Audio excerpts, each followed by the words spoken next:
Apple খেলে শরীর ভালো, হজম হবে ঝট্টট কালো।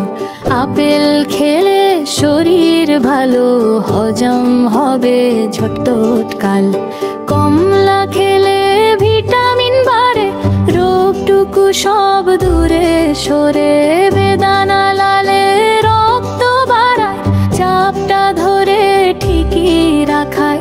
লিচু মিষ্টি শক্তি আনে, ত্বক রাখে রূপের টানে।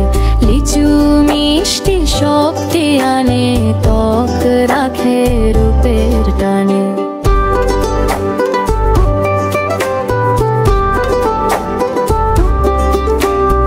কলা খেলে শক্তি পাবে, হজম ভালো সারাক্ষণে। কলা খেলে শক্তি পাবে, হজম ভালো সারাক্ষণে। আম যে মিষ্টি দৃষ্টি বাড়ায়, চোখের যত যত্ন সে চায়। আঙ্গুর খেলে হৃদয় হাসে, অ্যান্টিঅক্সি ভালোবাসে। পেয়ারা খেলে ভিটামিন চড়া, হজম শক্তি করে বড়া। পেয়ারা খেলে ভিটামিন চড়া, হজম শক্তি করে বড়া। আপেল খেলে শরীর ভালো, হজম হবে ঝটপট কালো। আপেল খেলে